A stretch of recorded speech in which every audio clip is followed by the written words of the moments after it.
Starlink satellite का एक समूह है जो सैटेलाइट इंटरनेट एक्सेस प्रदान करने के लिए स्पेसएक्स द्वारा निर्मित किया जा रहा है। इस परियोजना में पृथ्वी की निचली कक्षा में हजारों छोटे उपग्रह शामिल होंगे, जो ग्राउंड ट्रांसीवर के साथ मिलकर काम करेंगे। स्पेसएक्स ने सैन्य, वैज्ञानिक या खोजपूर्ण उद्देश्यों के लिए कुछ उपग्रहों को बेचने की भी योजना बनाई है। स्पेसएक्स उपग्रह विकास प्रयोगशाला रेडमंड, यूएसए में है। मई 2018 में स्पेसएक्स द्वारा स्टारलिंक परियोजना को डिजाइन करने, बनाने और तैनात करने की एक दशक तक चलने वाली परियोजना की कुल लागत $10 बिलियन होने का अनुमान लगाया गया था।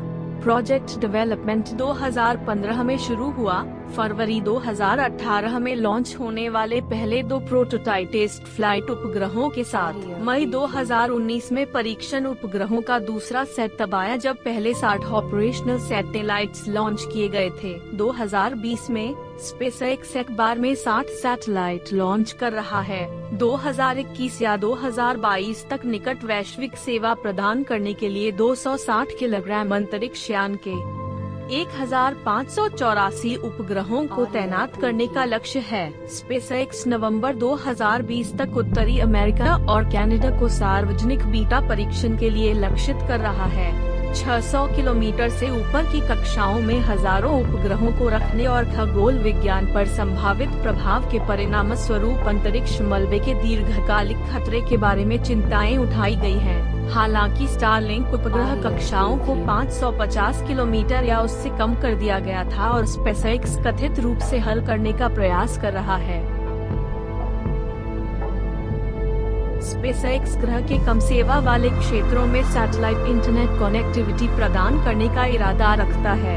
साथ ही शहरी क्षेत्रों को प्रतिस्पर्धी मूल्य सेवा प्रदान करने की योजना भी बना रहा है। कंपनी ने कहा है कि सैटेलाइट इंटरनेट सेवाओं को बेचने से मिलने वाले पॉजिटिव कैश फ्लो का इस्तेमाल उनके मंगल अभियानों के लिए किया जाएगा। खगोलीय समुदाय ने स्टारलिंक परियोजना की आलोचना की है क्योंकि प्रकाश प्रदूषण के लिए बड़ी संख्या में उपग्रह जिम्मेदार होंगे।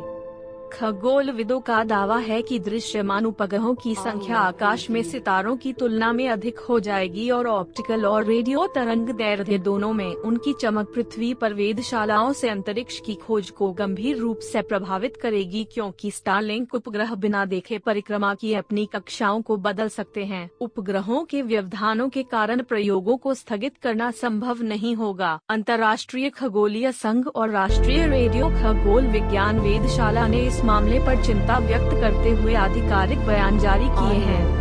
स्पेसएक्स ने खगोलविदों की चिंताओं को हल करने की कोशिश की। स्पेसएक्स के साथ जून को लॉन्च किए गए स्पेसएक्स के स्टारलिंक ब्रॉडबैंड इंटरनेट सैटेलाइट की चमक को कम करने के लिए एक नया डिजाइन 4 जून 2020 को लॉन्च किया गया। स्पेसएक्स के संस्थापक एलोन मस्क ने 27 अप्रैल 2020 को कहा, नए डिजाइन की प्रभावशीलता पर बारीकी से नजर रखी जाएगी। यदि यह समाधान प्रभावी है तो इसे भविष्य के लॉन्च में शामिल किया जाएगा। वीडियो देखने के लिए धन्यवाद। कृपया नवीनतम अपडेट प्राप्त करने के लिए सब्सक्राइब करें।